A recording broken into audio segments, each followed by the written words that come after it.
Beleza, pessoal, bora para mais uma aula de geografia. Aqui, professor Madruga, e nessa aula a gente vai falar sobre os solos, tá? Então já te prepara, já pega o teu material e qualquer dúvida é só deixar aqui nos comentários. Não te esquece também de te inscrever aqui no canal, que ajuda bastante o prof, beleza? Então nossa aula hoje é sobre solos, um dos assuntos que mais cai em qualquer prova de vestibular, qualquer prova da escola, qualquer prova. É fundamental que a gente entenda sobre os solos, perfeito? Então fiz aqui uma representação, fiz aqui os solos, mas professor, o que são solos, né? Solos nada mais é, os solos nada mais são do que a terra, popularmente chamada de terra, né? Elas provêm do intemperismo das rochas que estão na superfície e sofrem com os agentes externos, né? Agentes esses da erosão, do intemperismo, o vento, a chuva, o sol aquecendo, resfriando a terra, tirando pequenos fragmentos dessas rochas. Então, dependendo da rocha que forma o solo, dependendo do tempo que ela levou, dependendo do clima, tu vai ter determinados tipos de solos, solos mais profundos e solos mais rasos, né? Tu tem solos que podem ter alguns centímetros de espessura a quilômetros de espessura, dependendo aí do tamanho, dependendo da localidade do solo, perfeito?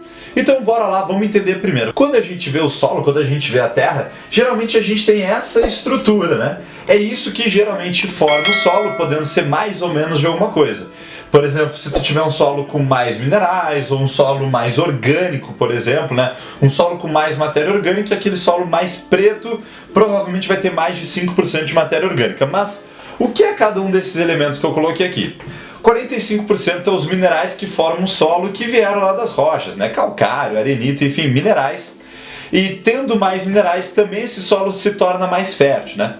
Solos ricos em minerais geralmente são solos mais avermelhados, né? Argilosos. Depois, matéria orgânica, 5% de matéria orgânica também chamado de... Opa, deixa eu pegar aqui a verde. Também chamado de humus. Também chamado de humus, tá? Humus é a matéria orgânica. É aquilo quando a gente pega a terra, e sabe quando a gente pega a terra mais molhadinha, com minhoca, e aqui os teus dedos ficam pretinhos, sabe isso? As tuas unhas ficam pretas, aquilo ali é matéria orgânica. É extremamente importante para um solo ser fértil ter matéria orgânica. Por isso é tão importante tu ter minhocas, por exemplo, na terra, né? Ah, professor, que nojo de minhocas. Mas é importante ter minhocas na terra, porque as minhocas elas vão entrando na terra, abrindo espaço dentro da terra, um ponto importante, né? Que entra mais ar. Fora a matéria orgânica também, ela aumenta bastante. Então tu tem minerais, matéria orgânica, 50%, os outros 50% é ar e água também, que quanto mais equilibrado for ar e água, melhor é para o solo. Por exemplo, um solo com muito ar é um solo arenoso, também não é um solo fértil. Um solo com muita água também não é um solo muito fértil, não necessariamente vai ser muito bom para a produção, perfeito? Então, olha só, os solos eles se formam a partir da decomposição das rochas. Para te ter uma ideia, leva talvez aí 100, 150 anos para se formar 1 centímetro de solo. Por que eu disse talvez 100, 150? Porque depende das condições em que se encontra o solo. Em áreas, por exemplo, de muita chuva, em clima intertropical, os solos eles são mais profundos, né? Exatamente pela decomposição. São chamados latossolos, esses solos mais profundos, perfeito? Solos esses, latossolos também, um exemplo, né? Solos esses que sofrem com lixiviação. Ai meu Deus, professor! Latossolo. Solos mais profundos típicos de região de clima tropical, né? Intertropical, o Brasil tem bastante. Professor, esses latossolos sofrem com lixiviação, professor? Ai, meu Deus do céu, o que é isso? Gente, lixiviação nada mais é do que a lavagem do solo.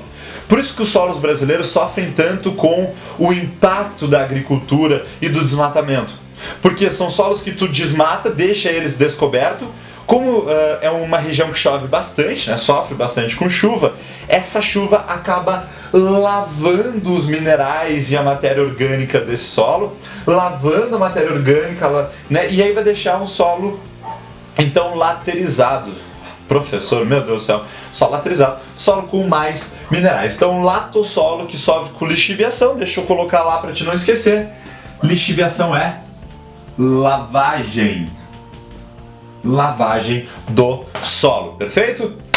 Beleza, então aqui a gente tem os solos, ali eu coloquei latossolos, é um deles, tá? A gente vai falar mais pra frente mais alguns. Bom, aqui eu coloquei uma coisa que seguido cai nas provas também, que é a questão dos horizontes do solo, ou das camadas do solo. Por quê? O solo, se ele for cortado num perfil, ele sai assim, e assim a gente consegue analisar melhor o solo. É bem fácil de lembrar as camadas do solo, tá? Camada O, A, B, C, D. Ponto. Camada O, tu vai lembrar, ó, O de orgânica. A camada orgânica, gente, ó, a camada O, essa camada orgânica é onde tu vai ter a maior presença de vegetais, de árvores, de gramíneas, de matéria orgânica. É aqui onde a gente vai plantar, onde a gente vai colher, vai criar animais no horizonte O do solo, perfeito?